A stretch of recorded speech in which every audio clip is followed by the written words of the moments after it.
Vamos dar início à sessão de encerramento do 15º Congresso Nacional da ADFERCIT.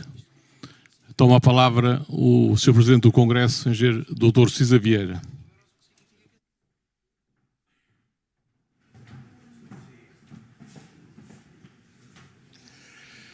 Muito bom dia a todos.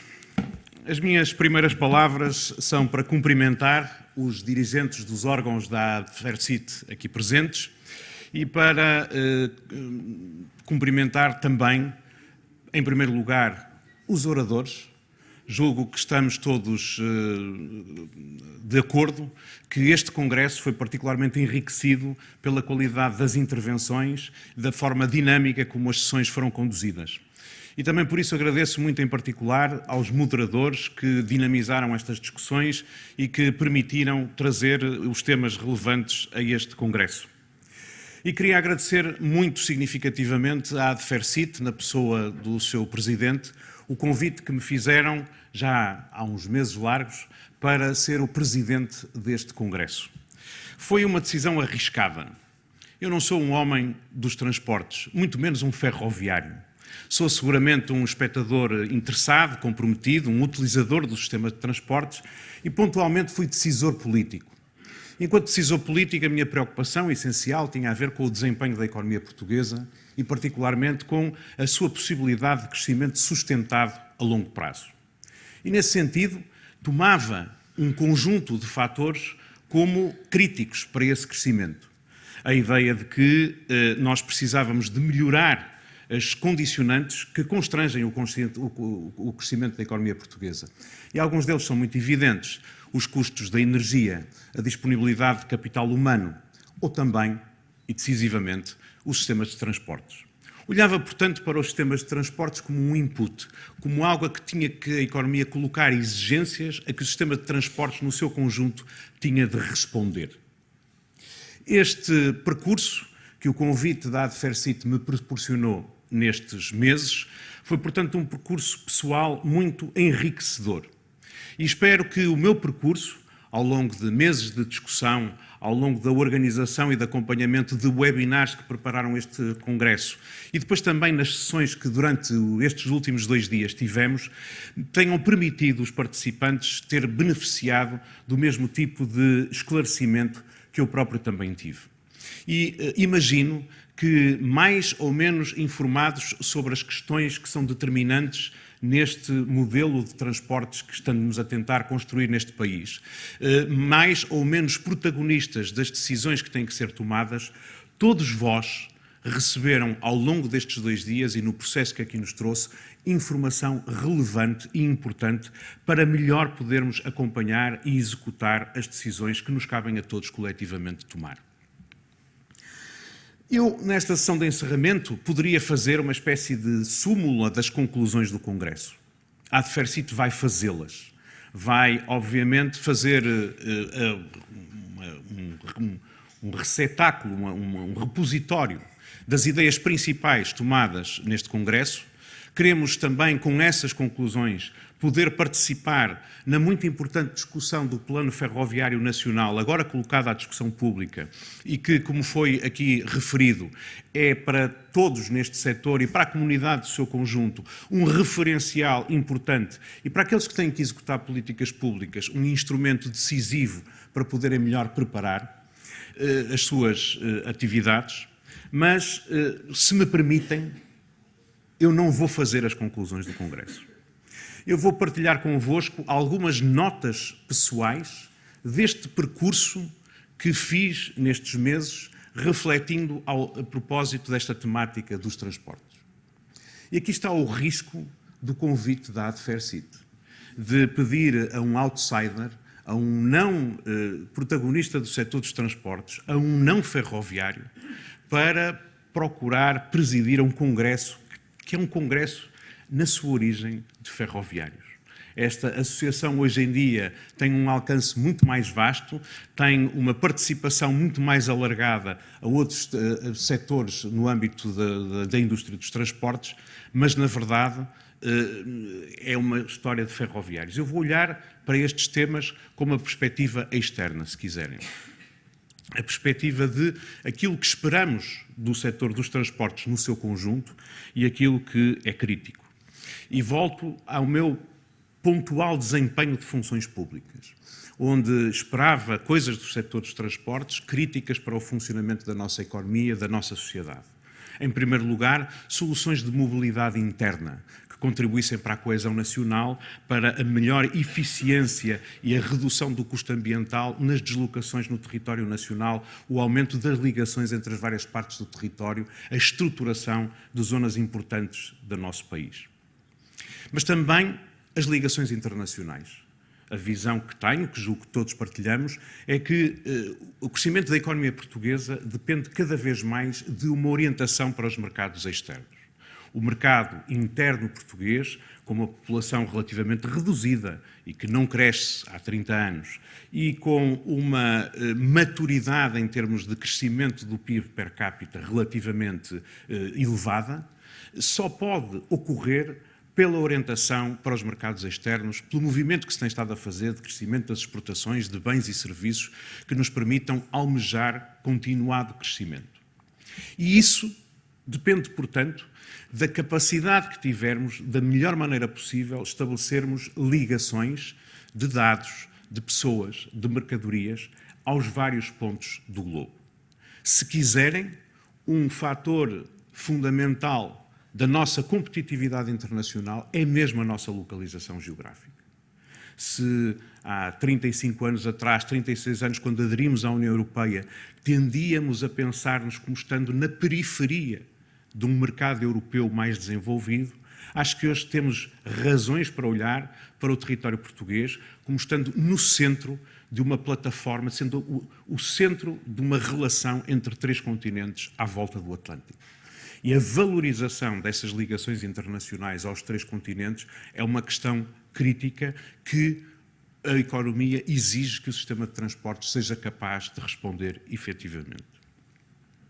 Portanto, vou partilhar convosco as minhas notas. E são 6. A minha primeira nota é esta, e se calhar melhor que ninguém o Sr. Presidente da República, ontem à tarde, foi capaz de equacionar. Este é o tempo da execução. É o tempo de superarmos os impasses que várias décadas de subinvestimento no setor da ferrovia, mas não apenas na ferrovia, no metropolitano de Lisboa, 15 anos sem investimentos significativos, num conjunto de áreas nós tivemos um nível de investimento público no setor dos transportes e não só, inferior àquele que era necessário sequer para repor o estoque de capital público existente, quanto mais para responder aos desafios do futuro. Este é o tempo da execução. E é o tempo de execução por vários motivos. É o tempo de execução porque nós já temos, neste momento em execução, níveis de investimento público neste setor muito significativos. O Ferrovia 2020 tem um conjunto de projetos já em execução ou em contratação que nos trazem um ritmo de execução que é inédito nestas últimas décadas.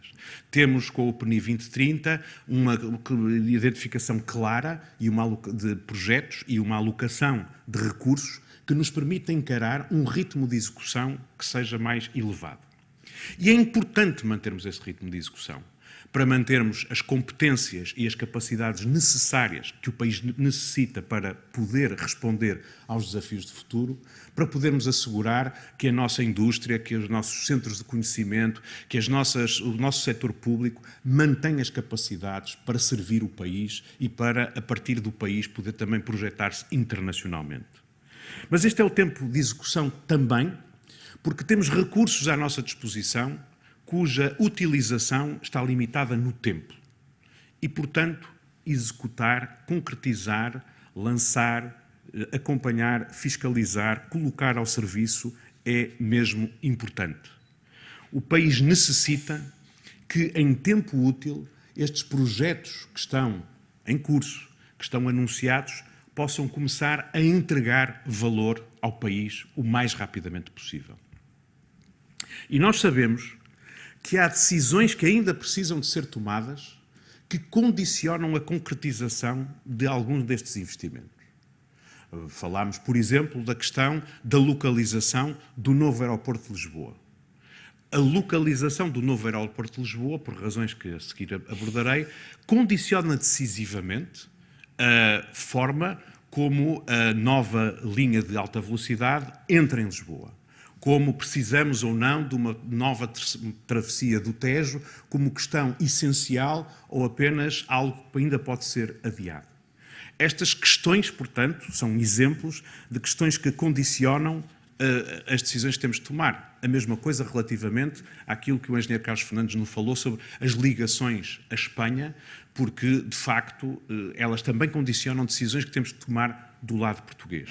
Mas o facto dessas decisões precisarem ainda de ser tomada não nos deve impedir, não deve servir de pretexto para que consigamos, desde já, executar e manter um ritmo de execução ambicioso nos próximos tempos. Essas decisões podem ser tomadas antecipadamente e vir depois a dar lugar à execução de outros projetos na sequência daqueles que continuaremos a executar nos próximos anos.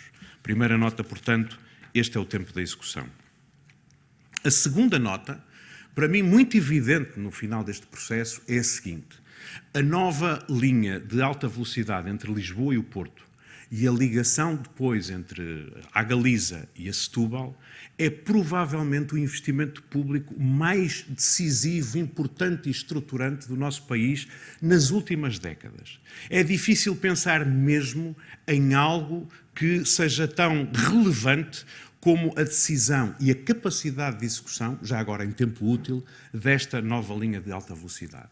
E por dois motivos que foram abordados na sessão anterior e nesta também, e que me parece ser de sublinhar decisivamente. A primeira é esta. É que esta linha de alta velocidade nos vai permitir decisivamente estruturar uma grande área metropolitana na plataforma, na faixa atlântica do país. Esta ideia que tem já algumas décadas vai poder tornar-se efetivamente possível com a concretização desta linha de alta velocidade. 1h15 entre Porto e Lisboa, obviamente, aproxima as duas áreas metropolitanas.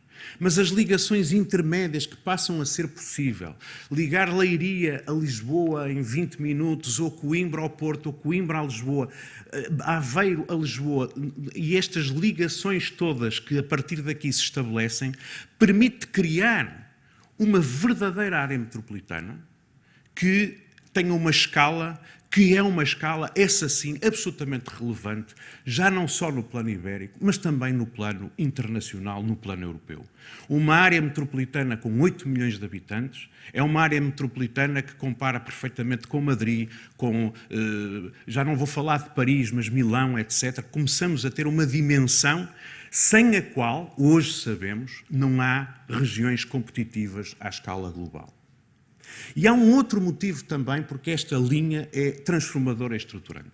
É que ao libertar capacidade na linha do Norte, ela vai permitir intensificar as frequências do transporte de mercadoria, dos transportes regionais, suburbanos, etc. E com isso podemos também contribuir muito mais para o crescimento do modo ferroviário, a libertação do modo rodoviário, com os ganhos de tempo, de eficiência, de segurança que isso representa. Poucos projetos me parecem ser tão importantes, tão decisivos, e julgo que seremos todos muito privilegiados se pudermos contribuir para a concretização deste projeto, ou pelo menos sermos contemporâneos de um projeto tão ambicioso e tão transformador.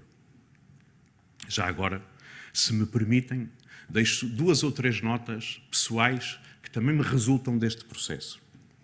A primeira é a seguinte. É muito importante que a nova linha de alta velocidade tenha ligação direta aos 2 aeroportos internacionais desta grande área metropolitana, ao aeroporto Francisco Sá Carneiro e ao novo aeroporto de Lisboa, seja ele onde for. Porque isso é que permitirá também que esta coesão interna à área metropolitana que a linha conseguirá seja também projetada internacionalmente pelo afluxo de passageiros que depois pode muito facilmente, em segurança e em tempo útil, aceder a qualquer ponto da área metropolitana.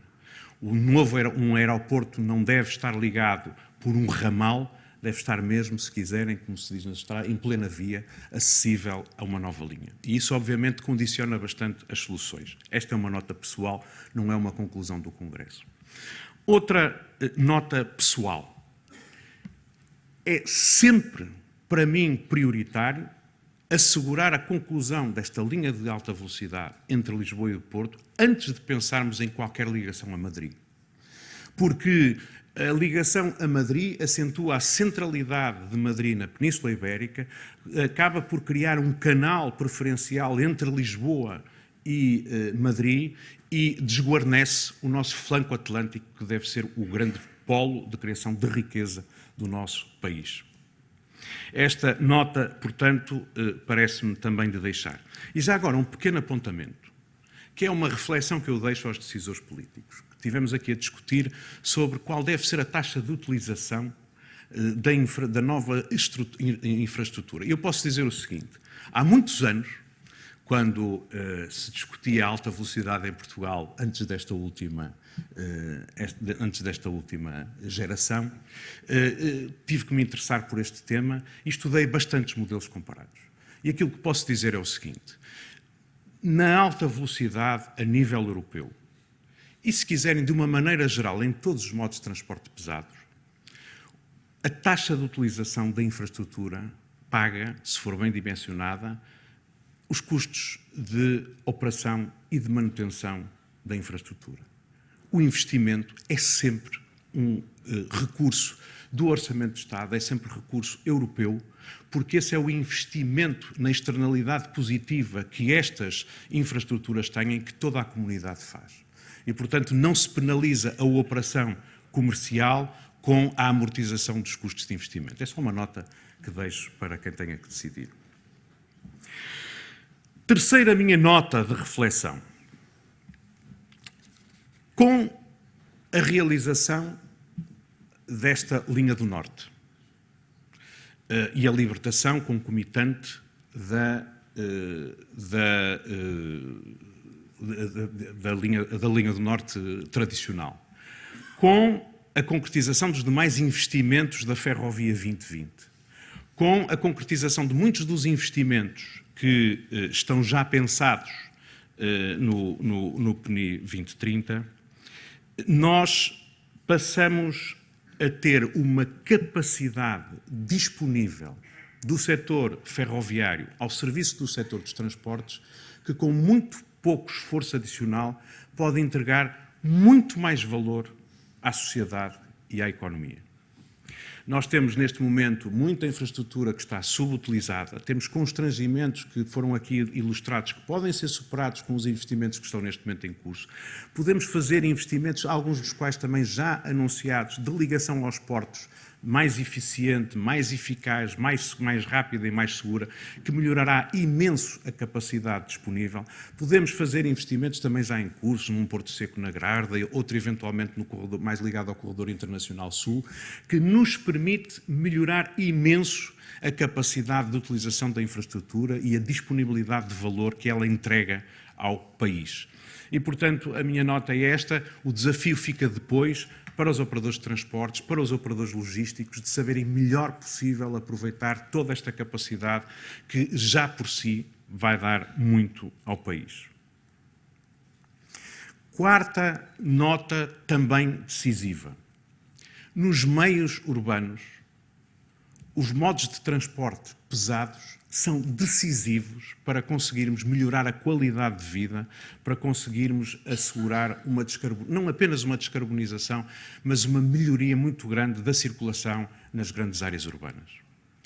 É inaceitável mantermos aquilo que ouvimos aqui na sessão de ontem. Em Lisboa, crescimento do uso de transporte individual nos últimos 30 anos de 300%, redução da utilização de transporte público de 50%. Em Braga, nos acessos norte à cidade, entram mais de 100 mil veículos particulares por dia. No Algarve, uma região que cresce em população, o uso de transporte individual cresce mais do que o crescimento da economia. Isto é inaceitável. É mesmo necessário fazer investimentos em modos pesados, os mais diversos. E já agora também, minha nota pessoal, é importante que os recursos nacionais se direcionem para as áreas mais povoadas, as áreas metropolitanas de Lisboa e do Porto, mas que não desguardeçam outras zonas que são críticas para o nosso futuro coletivo e que são também das zonas de maior crescimento económico e já agora populacional também. E queria, a esse propósito, recordar que, se eu não estou equivocado, a cidade onde a utilização de transporte coletivo cresceu nos últimos anos foi precisamente o Porto, por causa do investimento no metro do Porto. Portanto, estes investimentos compensam e são capazes de transformar a mobilidade nas áreas urbanas. Quinta nota: ligações internacionais. Nas ligações internacionais, aqui vou ser muito iconoclasta. Eu ouvi aqui algumas coisas, e nas reflexões anteriores, muito importantes. 82% da carga que é transportada por via terrestre, que entra ou sai de Portugal, tem como destino a Península Ibérica. Ou melhor, tem como destino a Espanha. Não estou a falar sequer da movimentação de carga internamente. Estou a falar da movimentação externa. Tem ligação à Espanha. É crítico, portanto, e ouvimos aqui argumentos nesse sentido, não perder a ligação à Espanha, não criar dificuldades na ligação ferroviária à Espanha, porque aqui podemos crescer muito, de facto, a penetração do modo ferroviário, com ganhos evidentes em termos de custo para os produtores nacionais ou até para os nossos portos, que podem abastecer um hinterland muito mais vasto do que a sua imediata contiguidade geográfica. Portanto, quando falamos de ligações à Europa, estamos a falar de 18% da carga que é transportada por via terrestre. 18%. E eu vi que aqui também algumas coisas dos nossos operadores logísticos. É que mudar carga de um modo de transporte para o outro é um custo residual na operação de transporte terrestre a longa distância. Ouvi aqui que, de facto, com investimentos feitos em terminais logísticos que permitam tornar ainda mais simples e eficiente esta mudança, nós podemos provavelmente transportar muito mais carga até à Europa por via terrestre, por via ferroviária, sem termos... Mas temos que ter a noção das proporções. São 18% da carga que atualmente se transporta para a Europa. 74% das nossas exportações de bens têm como destino a Europa. Pelos vistos, só 18%, não sei se 74% em valor, pelos vistos, só 18% em volume, as escalas podem ser diferentes, é que vão por via terrestre. O resto vai por via marítima ou em pequena escala, por via aérea. Portanto, isto dá-nos a noção da escala dos problemas e da forma como devemos alocar recursos para eles. Quanto aos passageiros, outra nota iconoclasta. Eu tenho a noção há muito tempo que Portugal deve ser encarado não como uma parte da Península Ibérica, mas como uma ilha. Mais de 90% das pessoas que chegam ou partem de Portugal vêm ou partem por via aérea. E não é só porque lhes apetece. É porque nós estamos, de facto, muito longe do resto da Europa, para já não falar dos outros continentes, que não são pura e simplesmente acessíveis por via terrestre. Estamos muito distantes e tenham só uma ideia. Tirando um destino como Madrid, que tem uma escala relevante em termos de volume de passageiros e que fica a 600 km, coisa facilmente acessível por via ferroviária, para chegarmos a Barcelona temos que percorrer 1.250 km. 1.250 km é mais do que a distância que vai de Paris a Hamburgo. É muito mais do que a distância que vai de Amsterdão a Praga. É infinitamente mais do que a distância que vai de Londres a Paris. E, portanto, se nós podemos pensar que o transporte aéreo para distâncias de menos de 500 km, de 600 km, vá lá de 800 km, não deixa de ser competitivo com o transporte ferroviário. Na verdade, para chegarmos a Barcelona, para já não dizer a Paris ou a Bruxelas, não vamos viajar de comboio. Podemos fazê-lo porque nos diverte, porque podemos ir durante a noite, agora fala-se em comboios noturnos. Por exemplo, entre Amsterdão e Praga vai agora passar a fazer-se um comboio noturno. Vai passar a fazer-se um comboio noturno, as pessoas vão no comboio e vão a dormir e são amigas do ambiente, etc. Para percorrer uma distância de 890 km. Ninguém vai ter uma reunião a Bruxelas se tiver que ir de comboio. Portanto, o decisivo na movimentação de passageiros, quanto a mim, continuará a ser, para Portugal, o transporte aéreo. Com talvez a única exceção de Madrid e da Galiza. Eventualmente alguma zona da Andaluzia, se for bem servida. Sexta nota, também importante. Nós estamos a discutir hoje temas, alguém falou, já foi o João Gama, que falou do Groundhog Day, do dia da marmota que é revivido. Nós estamos a discutir hoje temas que discutimos há muitos anos atrás. E se tivéssemos há muitos anos atrás tomado decisões que então se podiam ter tomado e que eram perfeitamente execuíveis, não estaríamos agora a ter essas discussões.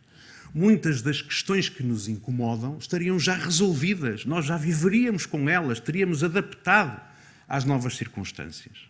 Nós fizemos nos anos 90 investimentos muito significativos, transformadores, a Expo 98, um programa de autoestradas, investimentos significativos, um novo terminal de contentores em Sines, etc. O Gonçalo Moura Martins explicou que, de facto, nós tínhamos feito todo o setor das águas e dos resíduos, foi extraordinariamente transformado no país. Bom, não fizemos investimentos importantes. E não os fizemos, volto a recordar aquilo que disse na abertura deste congresso. Há 30 anos atrás, decidimos que, em vez de fazermos uma nova linha entre Lisboa e o Porto, já agora que na altura se falava em Standard UIC, nós já não estávamos a ter esta discussão. Tinha-se feito uma linha nova, em bitola europeia, e, portanto, a rede tinha que se ter adaptado àquilo. Decidimos investir na linha do Norte, na reabilitação da linha do Norte. E 30 e tal anos depois, milhares de milhões de euros depois, não sei se alguém sabe quantos milhares de milhões se gastaram, mas dissemos que foi mais do que seguramente se gastou na resolução do BES, provavelmente não andamos longe da verdade. E, no entanto, temos uma linha constrangida, com incapacidade de oferecer mais frequência de tráfego e constrangendo também o transporte de mercadorias. Se tivéssemos, há 20 anos atrás, executado a alta velocidade, com uma nova ligação entre Aveiro e a fronteira, com uma nova ligação, algures, permitindo uma ligação mais direta entre Lisboa e Madrid, não estávamos a ter a discussão que estamos a ter agora. Talvez as nossas conversas com os nossos vizinhos espanhóis até fossem diferentes. Mas não tomamos essas decisões.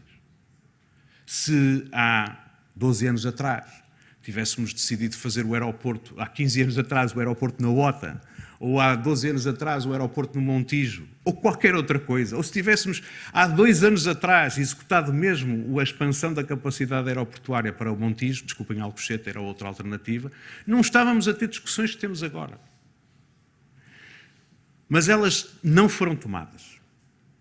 E o meu ponto, a minha sexta nota, a minha última nota, é esta.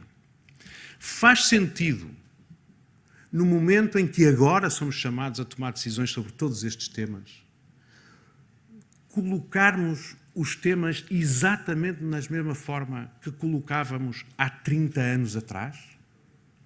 Ou aprendemos todos alguma coisa nestas décadas que, entretanto, decorreram?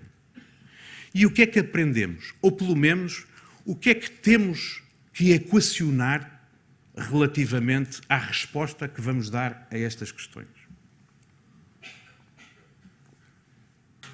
A Fernanda do Carmo, que conhece bem estes temas, sabe isto que agora vou dizer a seguir. Há 30 anos atrás, a projeção da evolução demográfica do país, anunciava um crescimento significativo da nossa população.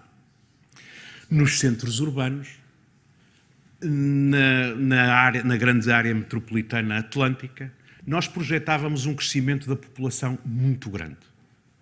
A realidade é bastante diferente. A nossa população cresceu entre 1990 e 2011, ligeiramente, passou de 10 milhões e pouco de habitantes para 10 milhões e meio, 10 milhões e 600 mil. Teve uma quebra brutal nos anos da crise, entre 2010 e 2014, 15.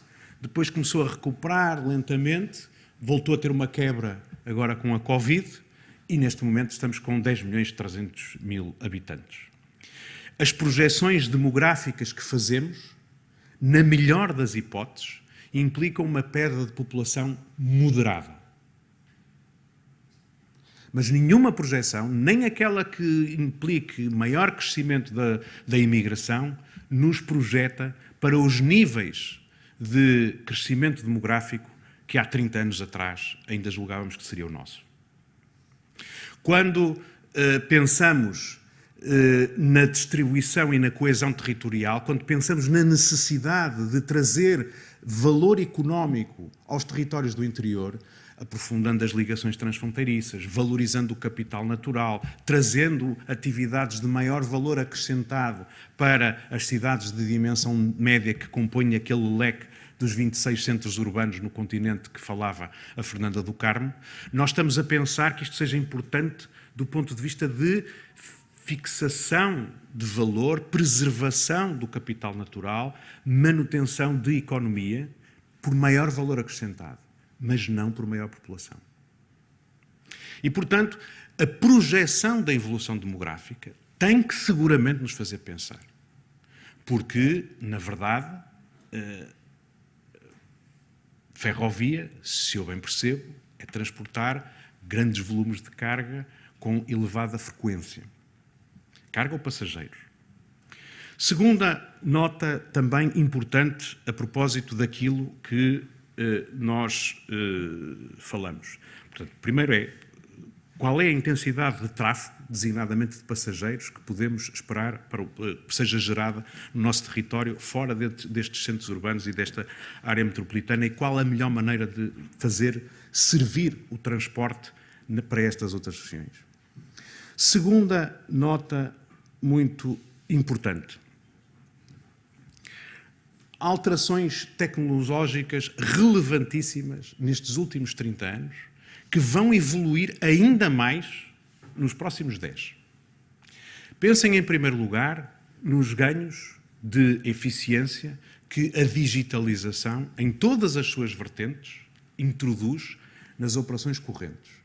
A forma como podemos muito mais intensamente utilizar infraestrutura, aproveitando as tecnologias digitais, as excelentes infraestruturas de telecomunicações que temos, as novas redes 5G e 6G, a computação avançada, a supercomputação, a inteligência artificial, para melhor aproveitarmos a utilização das infraestruturas de que já dispomos. Pensem também que um fator crítico que há 10, há 20 anos pensávamos que justificava o investimento no transporte ferroviário, que era a descarbonização do sistema de transportes, hoje em dia tem outras respostas que não passam exclusivamente pelo modo ferroviário como modo eletrificado por definição. Alguns exemplos foram aqui mencionados. A possibilidade de eletrificarmos o transporte rodoviário, seja por baterias, seja por alimentação direta ao longo do percurso, seja até por motores elétricos alimentados a pilha de hidrogénio, que são soluções que hoje já existem e que nos próximos 10, 15 anos se tornarão absolutamente vulgares. A partir de 2035, nenhum veículo automóvel, ligeiro ou pesado, será introduzido no mercado na União Europeia a motor a combustão. Portanto, a descarbonização do setor dos transportes não pode, por si só, justificar um investimento tão pesado como é da ferrovia para deslocar cargas ou passageiros, se houver outras respostas que possam igualmente funcionar. Cá estou a ser iconoclasta. Pensem, por exemplo, no que também ouvimos aqui a propósito do transporte nas áreas urbanas. Nós sabemos que o modo mais eficiente de levarmos tração a veículos é mesmo o modo elétrico. O modo elétrico é a forma mais fácil de nós assegurarmos a transformação de energia primária em energia elétrica, que se converte em energia motriz. Todas as outras soluções, hidrogênio, etc., são menos eficientes. Mas, ao mesmo tempo, evitam custos de infraestruturas que são pesadíssimos. O Presidente da Câmara do Porto ontem falava aqui de um BRT a hidrogênio que pode resolver problemas de mobilidade com um investimento inicial muito mais reduzido. Até pode acontecer que o consumo de energia total seja mais elevado em termos de custo do que, por exemplo, com um investimento feito na catenária e na tração.